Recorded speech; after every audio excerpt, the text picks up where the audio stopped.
Hi everybody, welcome to this week's episode of Sandboxes to Skyscrapers. I am so excited to introduce our next guest because she's somebody that we've really been waiting to have, and I can't believe she's here. And she's literally got us treats with her, we automatically loved her like even more than we did. But I can't wait for you guys to meet her. She has her own bakery here, and it's amazing. And she has the most amazing experience. It comes from just the most richest background in what she does, and we'll get to know more about her now. But yeah, everybody, please welcome Sudhakshina, aka Sue. Hello. Oh my god. Thanks for inviting me. Thanks for having me here, and such a wonderful introduction. Oh, thank you. You make us all feel like celebrity. Oh, yeah. and I was just talking to you about how you look like Sam, so it makes sense. Samantha. Samantha. Okay. Sam. I'm just one step away from getting her body. Just one step. One step. Yeah. But actually, she's Sam and you're Sue. Right? See? Already. Well, Very I close. told you, Yeah, I'm getting there. close. Just getting there. Come on. But yeah, thank you so much for doing this. Thank You're you. Really, Thank you for you were. having It was so fun on the calls with you. Yes. You're really. I just want to say you're super smart. By the way, I was like, thank you. Like you make my life easier. Oh, thank you. Like talking to you're showering me with confidence. Let me tell you something. Buttering you At up. one point, I'm just going to get frozen, but it's just going to feel a bit odd. But don't mind me. It's just me. No. Like I don't know how to react. No, to compliments. Because sometimes it just gets like when somebody says that to you and you're like, should I say a thank you to? Should I say what do you say? And I just get frozen. No, I love complimenting people. I do it all the time. Like even if I go to a coffee shop or anywhere, I'm just like, I really love that. If I genuinely do love it, I'm not like fake about it. That's good. I mean, if you have that kind of what do you say, characteristic in order to compliment, it goes. Are you like introverted or? Funnily, I think after I started the business, I became an introvert. But the thing is, actually, right? It expects you to be an extrovert. It's just only in certain settings. Like my husband's an extrovert, right? And he tends to have like a lot of friends. And then when I'm introduced to them, I'm just like, what do I say? It takes me a long time to get comfortable. Like these days, back in the days, I mean, I used to be an extrovert for which people thought I had a lot of attitude. No, Who is she? Who does she think? Who does she think she is?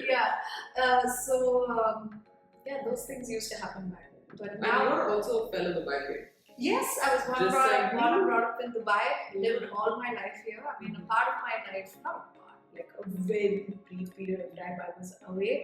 But most of my life I've been here. I don't know what it is to live outside Dubai. I mean, except France. oh my God, I know how it is. It's just Paris. On the weekend. Literally. I used to. From 2015, I used to go to Paris like almost every year. Only COVID, I didn't go. And then 2022, I went again to Paris. That was like the last time I went, and I was like, I'm kind of bored. I mean, there's only so much I can see of the Mona Lisa. And trust me, I've seen it only once. Oh my God. And I've not even gone close to that because obviously like a bunch of people would stand in front of that. But like, give us a little bit about all of it. I just want to know a little bit about my life. I actually just want something about what you do right now because it's really nice. Oh my God, where do I start? What are you doing currently? So, what am I doing now? Well, I own this beautiful small bakery, Cocoa and Chili.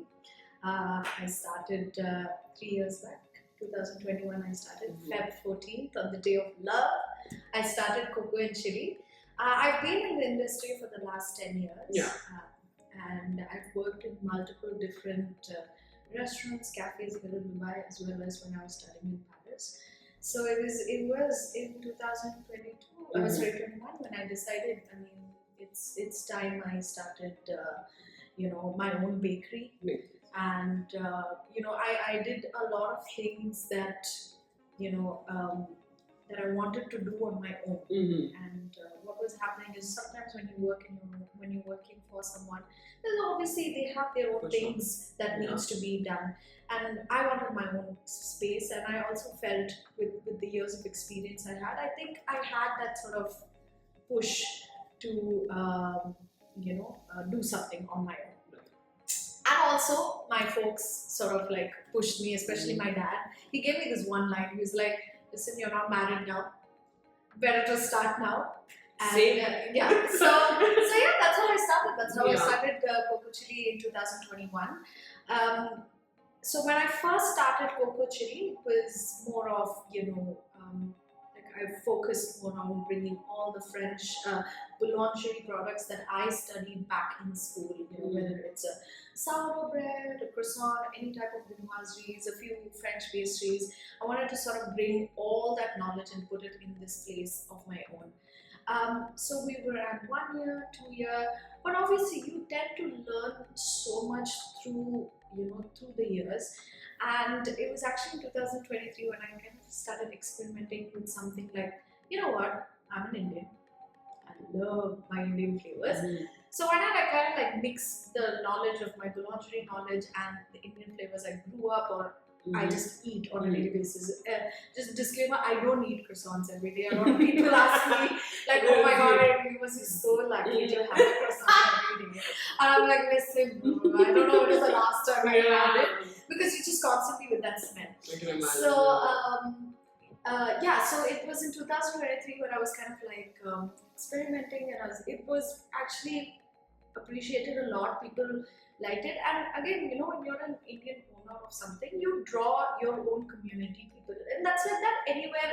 Makes sense. In any restaurant, if you take, let's say Dubai, if it's a Emirati owned, you draw that community. If it's an Australian owned, I worked for a very popular Australian cafe over here, and we had a lot of Australians who used to pass by, and we served also Australian, like lamingtons and stuff, pavlovas, which was very popular. So a lot of people were drawn by that. So I was like, okay, why not do that? So I did draw a lot of my community people, and yeah, it became a hit. And I mean, I reached a point where like this is my niche.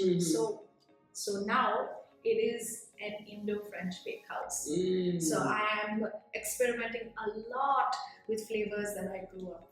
Very nice. So in a nutshell, Coco Chili is a small family-owned business. That's what I do for a living. I make bread and butter for my bread and butter. Oh, nice. Yeah. Love that. And it's an Indo-French bakehouse. And it's a place where we experiment, where we do a lot of experiment with flavors. Yeah. Love that. Well, that's amazing. I mean, and like doing it all as like a single woman also, like even like how did that happen for you? Like how did you just suddenly feel like, oh, you know what, like I'm gonna take this risk and I'm gonna like. So like I said, it was like being younger and like. Oh my god, I feel like I started. Really? Like I can. There's a girl who started at the age of 23 now, and I'm like, gosh. I know what you're talking about. I'm like, gosh, I feel old. Yeah. So whenever you start business, obviously, yes, I did start as a single person, but there was a lot of silent support that was there for me. So to be honest, I won't take complete credit to it. Course, yeah. It was a lot of silent support, and because of that only, it pushed me to do what I did. And like I said, I was working until 2020. Yeah. When COVID hit, I was like, listen, I'm going to be the first one to get, fired. So let me be very, dignified and put my own resignation. Let me make my own job insurance. Yeah. So I resigned, and then COVID hit, and then I was like, I was at home pretty much doing nothing, and then actually during Ramadan at that time, they kind of gave a permission like you can meet people, and that's when, in fact, my friend, she gave me an idea. She's like, listen, you're just sitting, okay, and you don't have money clearly, and my folks were back in India, so I was living alone actually. So she's like, why not you make some boxes for iftar? You know, I was like, okay, that's a brilliant idea. So that's when I started making things from home and I started selling. Then it really did well. You know, I had my own page for That's so yeah, cute. and the name of my brand was Pretty Baked. Oh my god! I mean, Makes sense. that's what Makes sense. that's what my products do. Yeah, It gets what a nice name also. yeah. For coconut. You know, and people would have no, not pretty at this pretty. We all know what I meant by Pretty Baked. Yeah. So so I was doing it from home and it was really good. Then I started doing my sourdoughs also at home. People really liked it. That's when my dad was like, I think you've always wanted to start. I mean, even when I gave my resignation, like my sister and I were discussing, you know, if I did start something on my own, what would we do and things like that. And yeah, my dad really pushed me. He's like, listen, prices of the places are also low right now. This would be the right time for you to rent out spaces and do it. So we actually thought of also going into like a cloud kitchen manner, but somehow that was kind of not like laying out. I don't know why I actually didn't go for that. Maybe it's just the vibe. I don't know. See, something made me do like maybe I just wanted to talk to my customers. Maybe. And that's how I started. I didn't know anything about starting a business. What I was familiar was obviously the back end, the kitchen part. It's when I started the business, I was like, damn, I don't know anything. But I can't show that to anybody. No. I can't show that to anybody. I mean, I still don't know a lot of things right now. Even though 3 years have passed, I mean, I have learned a lot, but there are still some operational things that you're not familiar with. And you know, there are people who are experts in it, but you know, sometimes you just like, can I afford that? It's always like that. Like, I mean, especially at a beginning stage of anything. It is. You have to do everything. Everything. And I literally did everything. Everything was in-house. Everything. Finance was Yeah. in-house. Like the fact that my dad retired at 60, saying, oh, I don't have to do anything anymore. The fact that he's doing, you know, taking care of the accounts and finance. Oh my god. Really. And then, you know, my sister initially was taking care of the social media. Mama was just making food for me. She was just making sure. Way more important. She was just making sure everybody was there. And my husband, who was obviously my boyfriend back then, Cute. Great support. You know, if you want to start a business, marry a Malayali. I swear, like, he got things expedited so quickly for me. You know, I got things at discount rate. I just made a blog all the time. I just made a blog of everything. So that's exactly how maybe I married him for that. Maybe. But you just found the right people. Exactly. You know, I just made everyone work. That's why That's why, you know, when people ask me, oh my god, how did you do this all on your own? Sometimes I go like, yeah, it's been so It's so hard. It's such a tough thing Yeah, to do. it's a really tough life. Yeah. But no, literally all these people, including my mother, you know, everyone silently supported me in the most possible way. You know? Coming back to, you know, whether I did this by myself, yes, part of it, you know, obviously at the end of the day, I am the one who has to run the show. You know, I'm the one who has to think of the products and things like that. But every business, I don't know if people tell it out, but every business has that silent support. True. So, and I think not giving credit to that is something people don't actually. No, they don't. You know, they say a lot of people do say like, "Oh my God, you know, I worked hard, so hard." Great. For you to work so hard. There has been, I'm not saying everyone is like that, there have been people who have struggled to do things. I mean, take for instance our folks. It's not like they had any support, they just blindly came like, random just come to country. Dubai. So, but sometimes, at least in my case, in my business, I did have a lot of support. And I'm very grateful for that. You've grown up here. Like me, and we've gone to school here. And how was it growing up here? How was your childhood here? I miss old Dubai. If I have to say, I miss old Dubai so much. I wish, for many reasons. One of the biggest reasons I mean, apart from the things that you grew up with and things like that.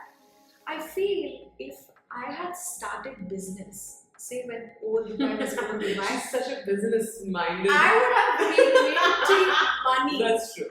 Yeah. Because that's how our parents were. Like my dad had a business in the old Dubai times.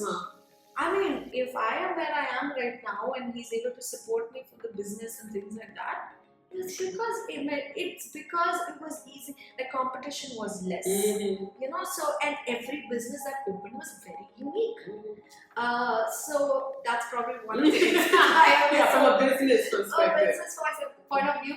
But growing up was beautiful. We were all this small Indian communities, and then you had your Tamil communities. Yeah. And then we used to get everything here. We didn't miss out on things. We did absolutely not. And obviously, in terms of like when you said we got everything, we were also happy with things that we didn't get. Because first of all, we were not really exposed. And also going to India, we're like, I'm from Dubai. From Dubai, people used to look at us differently for that. Yeah, but let's be honest, we all suffered from identity crisis. For sure. That is something. Even when I went to Paris, a lot of people will like ask me like, where did you learn English from?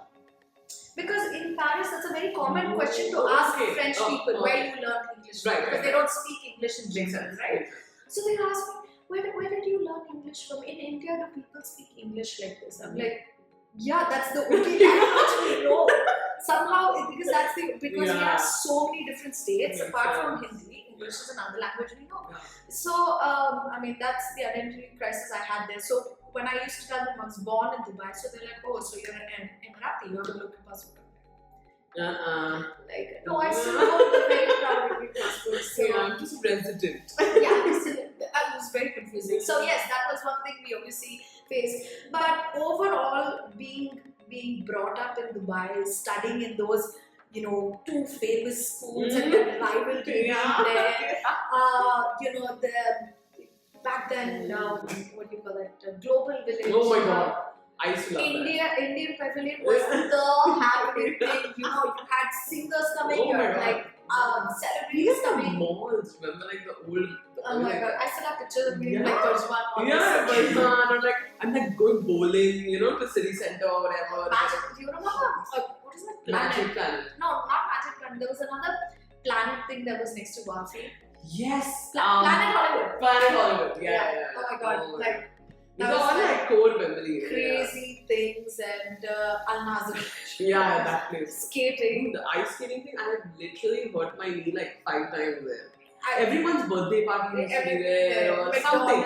McDonald's. And that's a thing, right? There was just few things. And obviously, if you had a party in McDonald's, means you were a little loaded. Yeah. Now, like in fact, for my 30th birthday, I was like, can I please have a Honestly, even if someone had a party in McDonald's right now, I would go. I would just for that. Yeah, I would seriously go. It's not even bad. Like, it's such a nice.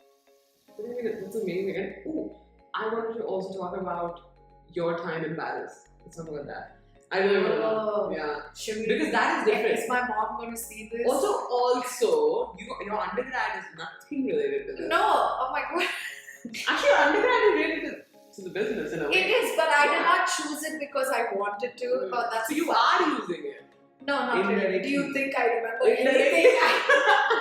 The only thing I remember of college days is how I bunked it.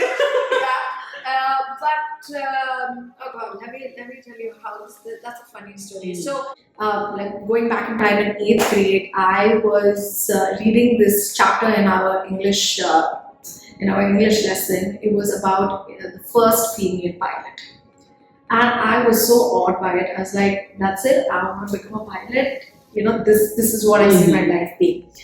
And I did so much research that, after 10th grade, I decided that, I'll join a pilot school either here or, but I had to be like 16, I was only like 14. Oh my God. So then we thought, okay, maybe if we go to India and, then somehow we came to know that it only has to happen after 12th. I said, okay, whatever. So this was like my 10th pre-boards, I was studying and all that. I was like, I have to get science. So else I will not be able to. I didn't get enough marks to get science. Yeah, I did. And I wanted to go to India because in Pondicherry there was a pilot school. There was a pilot school that I wanted to go to. And I was like, okay, that's it in India. If I join and being a Brahmin, they obviously had merit lists and stuff. So most of the places they told me, please take arts. And I'm like, that's how much I scored, okay? I don't want to really tell my school. I think I got like some 16, okay? So nothing, I didn't get anywhere, and I quit. I got full TC from school. I was like, I'm going to India. I'm going to do my, what's it called?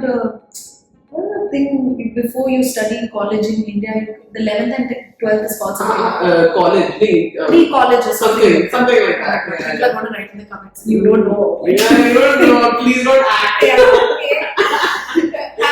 And then I took full TC. I was like, nothing doing. I'm going to study in India and all that. Nothing. None of the colleges give me entry. I was like, oh shit, I have to come back.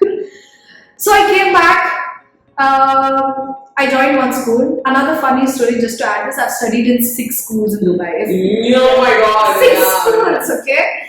I even studied in a school for 2 weeks. Yeah, and in that 2 weeks. You just do it for the fun of it, what? Yeah, this was because I quit school in like March after boards.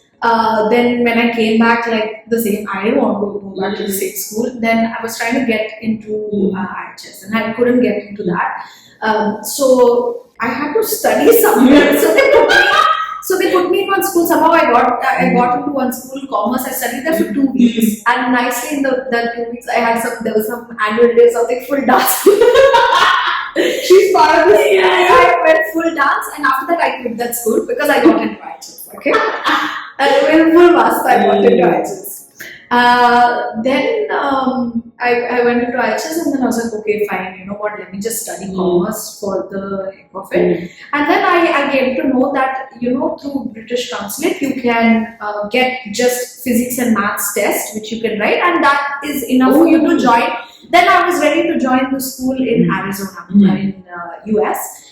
I mean, Phoenix East Aviation. Oh my god, I still remember it. That's how much I wanted to go there. So I was like, okay, all this done. I went 12th grade. Then after I finished 12th grade, I was like, I was ready. Let me go. But somehow that time, somewhere I got interested in culinary, but I kept doing it in the side thing. Again, I was like, all of it. Were you always cooking as a kid also?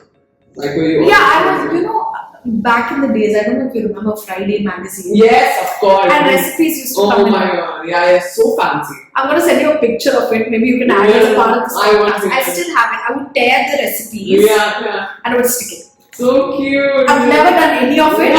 But they were so fancy. They were so fancy because they were done by like chefs from these hotels. So yeah, coming back again, like, you know, after 12 years, I was like, okay, what am I doing? Again, I went to India, studied at Christ University. Oh, in Bangalore? Yeah. Got John. And what did I study at Christ University? Media. Because I was like, let me study something. What is wrong with you? She's confused. I was a confused soul. Okay, I was like, okay, let me study media because anyways I'm going to study this math and this is just because that was the subject I was more inclined to. Okay, media, whatever. It's fun, yeah, cool. Yeah, this was all the extrovert media. And then nicely I got jaundice. I got jaundice. And my mother's like, this girl is not set for India, take her back. And I also was not very comfortable because I got very, I don't know, everyone sent me like college life in India. Yeah. This is the fun thing. It was like fests and, you know, like college. Yeah, I'm sure whoever said, whoever studied there must have experienced a great life. Okay. How long were you in Christ until you? 2 weeks. 2 weeks. What's wrong with you? Oh my god. I think 2 weeks is my maximum commitment to something. Now I'm like questioning. Oh my god, it's funny. Yes. How do you decide then in things in the bakery? Yeah, that's why I change my menu every 3 months because I get bored very quickly. The only thing that I've not yet got bored with is my husband. For now. I mean, it's been 3 years. So I think at least it's not 2 weeks. I'm triggered by 2 weeks now. Yeah. I have to. I can't I'm not gonna do things now for 2 weeks. you have to keep a set. Then after that I came back to Dubai. Oh, so you permanent move back. Permanent move back. Then I was like, okay, what do I do now? Then what else is left for me to do? Then again I was like, okay, no, anyways I have to study this maths and physics through British Council. Let me now somehow I could get some graduate. So because my sister studied in Manipur University, so we knew like the I don't know, someone we knew, student something, okay. And then we were like, because again it was midway, I had to leave everything midway only. Okay. So not even midway. So beginning. Yeah, luckily it was the opening of Manipur. Luckily, because in September was the thing. I quit Christ by like August 1st or something. Oh, nice. Okay. And I got into it. And again, I was like, take whatever is the easiest subject because anyways I'm not going to use it. So I started studying. But me being me, I was like, this competition came, that dance competition came, this dance. I got fully into it that this whole thing of pilot went off. So I usually... you never thought about it then? Afterwards, I was like, I started being very busy. I was like, what? I started being... Probably popular. Oh my god, I was a popular girl with an attitude. Okay. Listen, I had a bunch of friends in the So after you cross that 2-week thing, then you're totally into something. Yeah. In the first 2 weeks. The thing is, I like dancing a lot. I was part of a lot of dance competitions. Oh, love that. I have to say this, I was quite proud of it. I was part of Boogie Woogie. Oh my... What? Really? Yeah. Seriously? Yeah. That's amazing. Yeah, after that. What do you not do? There's nothing left. What else? What else is there? Have you gone to the moon? I want to. I'm just waiting for Tesla. Elon. Yeah, I'm listening to me, darling. Yeah. So, I mean, it's a very funny. This is the first time I'm elaborately telling this. But it's so funny. It's it like is, a sitcom or something. It is. And literally, this is the one thing that I tell like everywhere. I've been into like 1 or 2 other interviews, and if I speak to some people, I know. They're like, oh, how did you come about this? I was like, yeah, I wanted to be a pilot, but that flight didn't take off. That's my standard line. You will see me say that in all, but I didn't want to say that this time. I'm so questioning how you flirted with your husband when you were dating. Oh my god, you want to know? Were you saying these kind of puns? No, I got him. He was actually my customer. You are kidding. Oh my god, that's for another. You have to tell us something at least. What's wrong with you? Let me finish this. So yeah, I completely forgot about it. Then I started. Then that culinary thing sort of came out. I was making all these different things. When you were dancing and doing all I was not dancing. I'm like, imagine me. Where are we in the story? Ooh, wonder. See. No, not really. So, but I was kind of like giving it to my friends and everything. So interest built up around. Then by 2014, I was like, now I'll fly to the country. Yeah, I didn't fly. It was right here in the knowledge village only. And then that's it. In 2014, I joined. I did my pastry specialization. And I worked for a couple of years before I went to Paris, Cordon Bleu. I went there, and how was it learning from the best in Paris? So that's the thing. So when I first studied the specialization, I was in patisserie. So it was just cakes and small gâteaux and a little bit of breads and not so much. But I always had this interest for croissants. So when I was working in one of the cafes over here, that's the first time I heard about sourdough breads. And I was like, what is this thing? And it was a very big thing also that time, I think. It was still, it was still not. Like I was talking about like in 2015. It still wasn't. Yes. Like these were the few cafes that was just making, like because it was famous in Australia. They were trying to bring it here. And I had it and I was like, what is this beautiful thing? And they were like, you don't put Eastern on your own. So I was so interested in it, and of course I wanted to learn croissants and stuff like that. And then I was like, where's the best place to learn it? So and Cordon Bleu was something that I like always enjoyed, like the Harvard of culinary. Yeah, it is. I mean, there And are. I have nothing to do with culinary, but I know that. I mean, Like, that was one of the literally, best culinary it's the schools. brand of And everything. now, obviously, there are many other Yes. amazing schools that have Yes. come up. But obviously, Cotton Blue is a known One name. of the, yeah. I mean, I didn't go for that reasons, but they It's a are great plus point. yeah, they are boulangerie, what do you call that, program was really good. It was like a 6 months program, and then we had an internship which we had to work in order to get the diploma. So experience wise, it was amazing. First of all, obviously, I had to speak French to survive.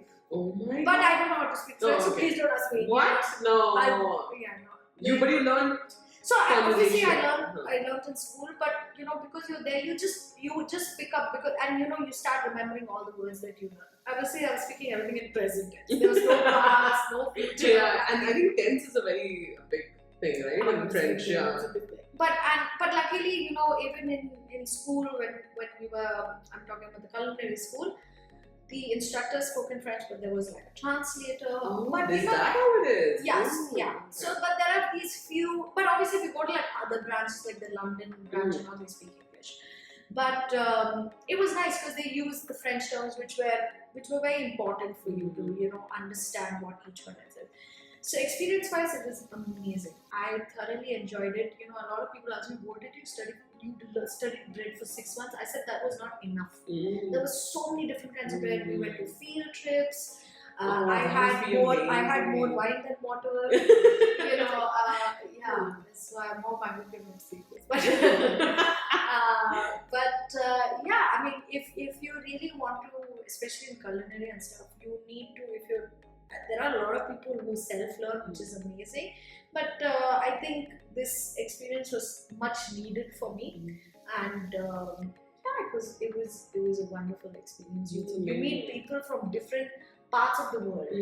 I had 2 Chinese students, 1 Taiwanese, 2 Korean. I was only Indian. As Asians love bread. Yeah, I was the only Indian there. So to the Chinese person, I had to speak in French because he couldn't speak. What's the language? Because he couldn't speak English, but they go and study the language like anything. Yeah, they're very big. Yeah, I remember that one Chinese person went 1 year prior to the course, learned full French, and then everyone's going on a tangent. But yeah, I love that. Oh my god. Yeah, so are you still in touch with your friends there, or like how? Yeah, a few of them. Really? A few of them, yes, I am very much in touch with them. Then how was it like living, like in terms of the culture in France? And so was it hard, like coming from here? Not really. No. I mean, obviously, I ate so much bread. Yeah. Like my body was not Carbs. understand. But you know what? I lost weight there because I was only walking. That's true. I was That's only walking, true. so whatever I ate, It's gone. walking. Yeah. And I chose to walk. Beautiful weather and things like that. And in terms of friends, you have different people. Culture is nice. Is it at all like Emily in Paris? Or is that No. Okay. See, I mean, if you wanted to be in Paris, it can be. Yeah. But no, it's not really. It's not. It's very expensive unless you want to live an expensive lifestyle. For me, I think it was actually a bit easy because actually there's near Gare du Nord, the North train station.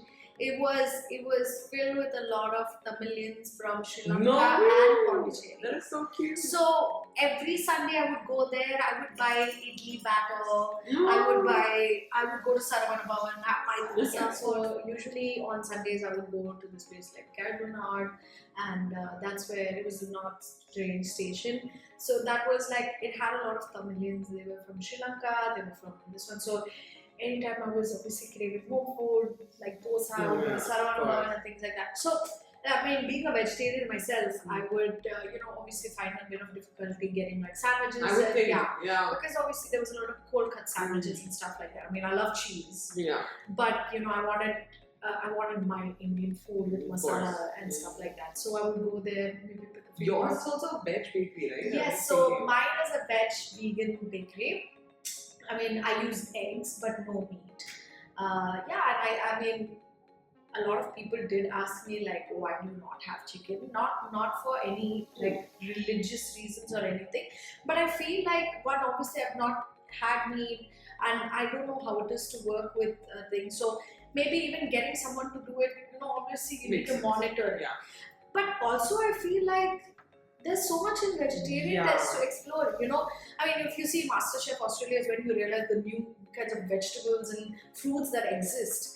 And there's so much to explore in it. I mean, the world is turning a bit vegan right now. Yeah. People are moving to vegetarianism. So there's so much to explore. It's not like, there's things that lack over there. I think it's so nice that you have that as a niche also, because you don't always have to have every option. No, I don't. And come on, if you really want to have like some ham or something, there are other places that offer that. I'm not saying go to them all the time, but I can always give you good veg stuff. And I think, like I said, there's a lot to explore in terms of flavor. So yeah, and again, my community people, Indian community, some of them don't eat egg. So I'm able to cater, like everybody wants to eat a nice croissant, right? Yeah. So I'm trying to, be able to cater to them as well. Yeah. So I think it suits your audience, it suits you, yes, like the person who's actually doing it. Because yes, if you, I can find that like kind of like, I mean, it makes sense that you're not eating non-veg and it's like hard to. no, it is hard to, like I'm not able to create, And you can't just keep something in your menu you just imagine is good. No, right? You actually have to have to try it and understand how it will taste and things like that. Yeah. But like, what's the weirdest thing someone's asked you? I've always wanted to know this. Because oh my god, this is going to be a controversial comment. Yeah. Yes. Weirdest thing? Awesome. Not really. Oh my god.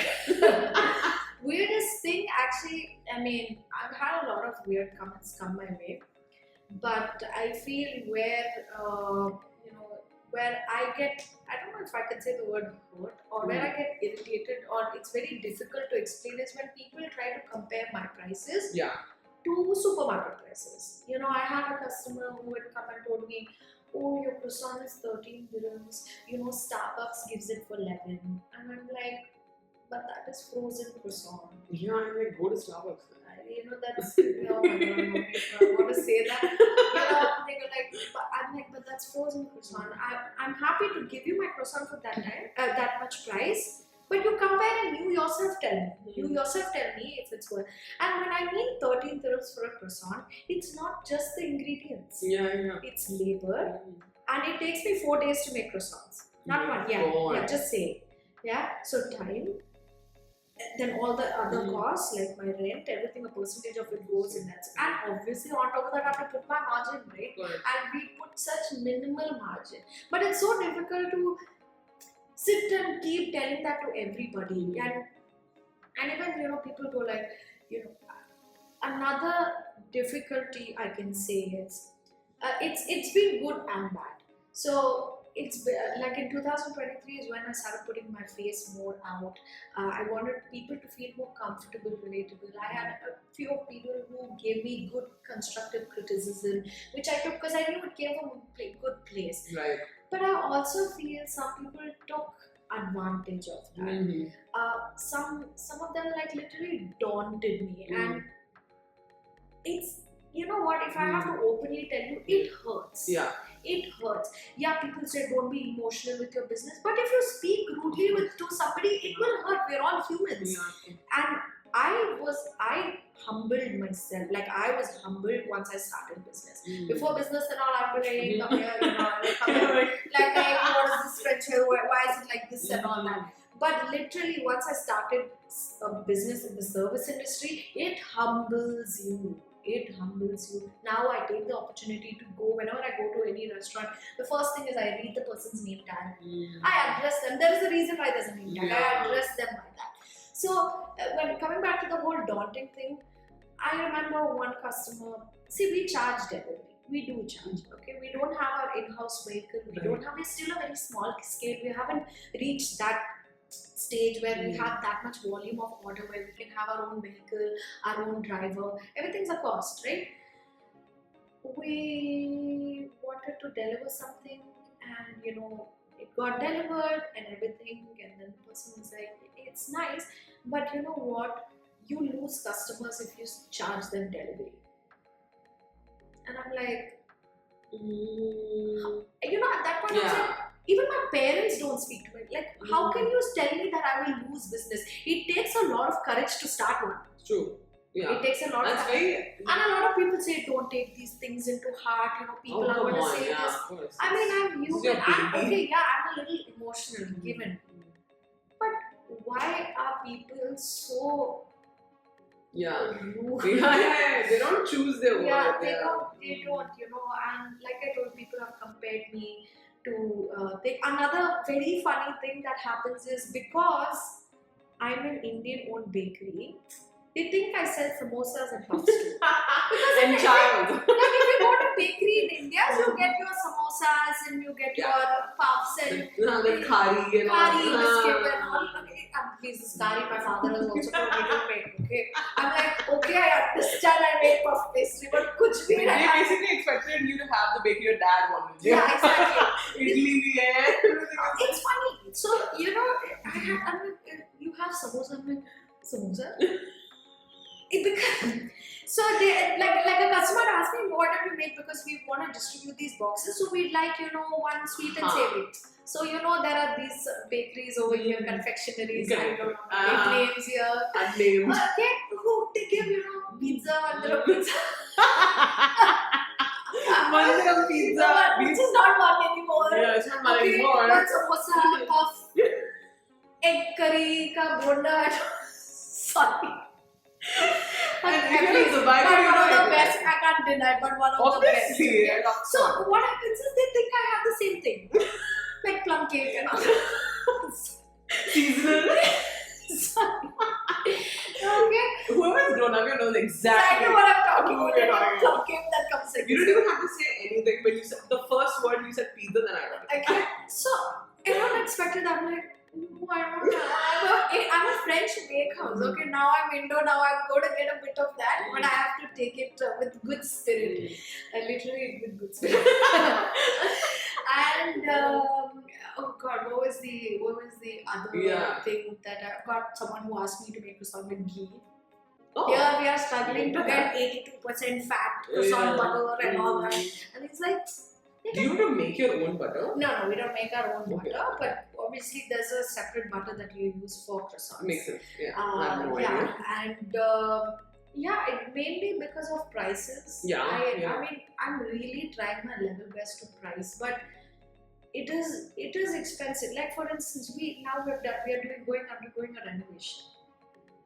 I have spent money. I have to make that. Obviously, I'm not going to charge like 27, 28. There are some places charge that. They do. They charge that. I'm not going to charge that. Like if people are like coming at me for 13 dirhams for plain croissant, then would you want me to sell it for 5 dirhams? Like go minus? No, and you can do that only if you mass produce something. Exactly. Then you can get the unit cost down, right? Because you can't do that if you're not. Because we are making artisanal, small batch. We're a small batch bakery. We prefer to make everything fresh to order and things like that. So price, I think not just me, a lot of people might face the backlash over here. Ingredients costs are increasing, rent costs are increasing. We all suffer from rent increase. So we have to also make up for whatever we have spent. And also make a profit, right? You also need to. Exactly. I have to pay salaries. I have the number of costs we have. Everything is there.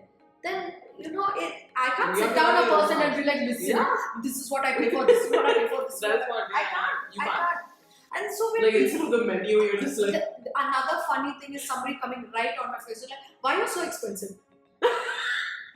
What do you say for that?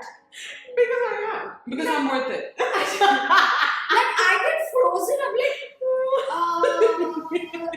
what do you say for such a question? Like, why are you so expensive? You just be like, buy. You won't buy it. Okay. Why is so expensive? Like, okay. This is, what? This is like, for a content creator, right? Like, they're so scared of their, like, comment section. This is like real life hate, like on your face. Like, this is the comment section. It's like in real life. Those same people commenting and like one time I told one customer, I was like, have you ever wanted to travel in business class? Like, I was like, It's like, do you know why it is expensive to travel in business class? It's like, I'm like, because the quality they give you is worth that. Okay, some flights, some But I like how it's still flight related. Somewhere, okay, so that's what I'm saying. The service that you get is definitely better. You're paying I mean, the fact that they give you a towel when you enter that, exactly. You're paying for that. So when I tell you, you know, my croissant is business class, not first class, not a nice one, not economy. I'm not first class also. First class, there are some brands that have brilliant, and first class obviously you get in Paris. Obviously. But I'm business class. You can even call me economy premium economy. The one with more space. Yeah, see, I give you big croissant for a reasonable price. More space inside the croissant. And I think, like, people should learn, especially when it comes. Okay, you can go ask discounts where it's mass produced. So you can still they still have the thing. But when somebody is hand making it, when it's an artist, do not ask for discount. I have a lot of people who ask me for discount. I live in my shop is in a community, Wasserport. Do you have Wasserport community discount? No, it's 13. How much more lower do you want me to go? Discount it like 2-3. No, I'm asking you when you go to the cinema. Yeah. Okay, fine, you have share points and all that. Do you ask nachos you want? No. Yeah, true. You still pay the amount they have hyped it. You still pay. Right? So no, I mean I want to say like when you go to the cinema. Okay, yeah, fine. You have all these discount cards and points and things like that. You know, nachos are so expensive for 142 dirhams. That's still expensive. Okay? So are you going to feel, I would be like, you know what, I'm not going to buy. Are you going to ask that person, can you give me discount? No, you're not going to. No. You're going to eventually just buy it. Because, so when it comes to that, your Gucci, Prada and all, you're ready to. I'm sorry I'm saying. No hate. If you want to sponsor us, Gucci and Prada, we still love you. I don't know. She's just using it. I don't own anything branded. Where's my handbag? Yeah, we need them. Yeah. No, but what I mean to say is, so you're ready to pay for brands. You're ready when it's branded. You'll pay anything. I'm trying to get there. You're a future brand. You have to give me money to get there. She's the future Prada of bread. Okay. Dang. Of bakery. So, what I'm trying to say is, we are all struggling.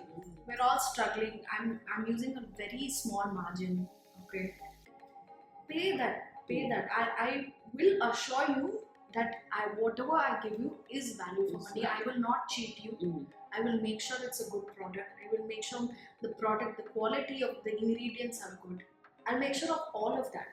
I will be with good conscience, but pay that price. You're not just helping me, you're helping the person I've hired, whatever cost I've gone through, plus I'm earning something. True.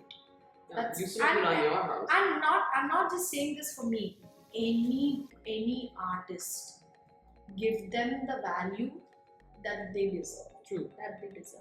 That's all I'm saying. Yeah. Love that. Yeah. Emotional. Okay, but I have to tell you, you have to write a word for us. This is that time of the. Okay. Right? Because I want you to write one word, and I'm having high expectations for that. You talk so well. Put it on paper. Okay, so what is this word? Okay, so you're supposed to write one word that really resonates with you. Something that you would like to leave people who are watching this by. And like it's something that you strongly feel like it somewhere applied to your life. Oh my god, yeah. I have this one word. And please don't write pilot. I didn't become one.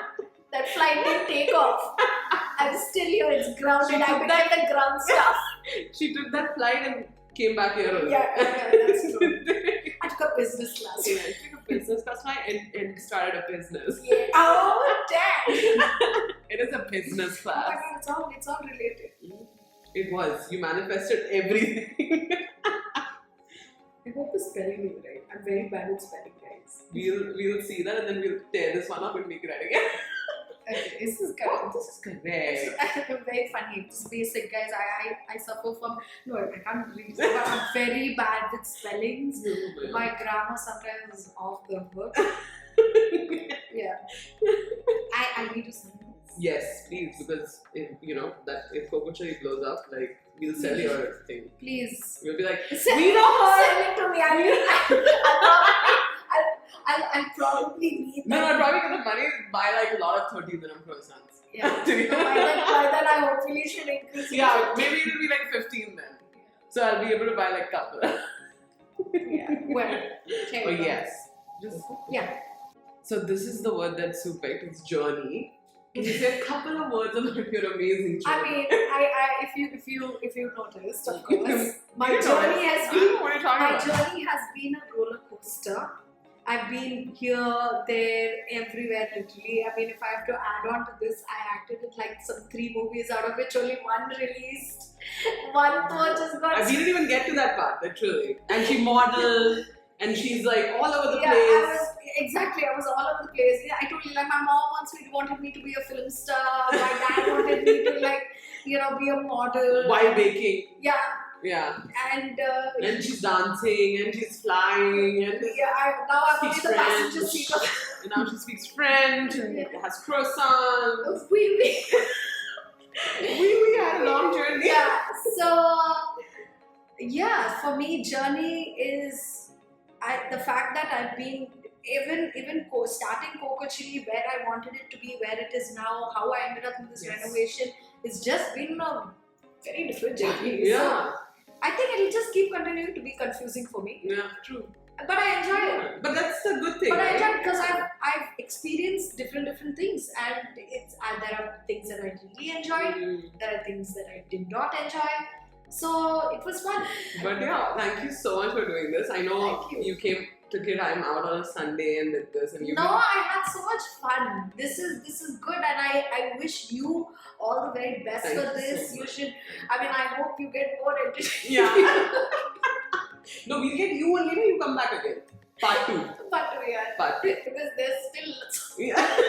There's a lot left that you just like teased on, but you've not told us anything, huh? She's also very smart here, huh? She doesn't tell everything. Until next time. Yeah, until next time. Yeah. But yeah, this was awesome. Thank you so much. So I hope you get more people, more amazing people. There are a lot of amazing people out there, and I got to meet you and your team, who are 3 amazing, beautiful women. Thank you. And women support women. Yeah, women support women. But thank you so much, guys, for tuning in. I hope you guys loved this episode. Drop a comment below on the things you loved about it and the things you didn't love about it. We'll not really be reading those, so you can write it anyways. It's free speech. He didn't come. But yeah, don't forget to like, share, and subscribe. And I'm gonna link our Instagram in the bio. I'm gonna link Sue's Instagram in the bio and Coco Chili. And go check it out. And yeah, if you can't appreciate good food, then that's your fault. I feel like this is gonna be like proper. You better go right now, okay? You better come. You better go to Coco Chili. Yeah. Okay, don't ask stupid questions. Okay? Just eat it. Okay? Eat it and appreciate it. Oh, I feel like Okay, alright. Thank you guys so much. Bye.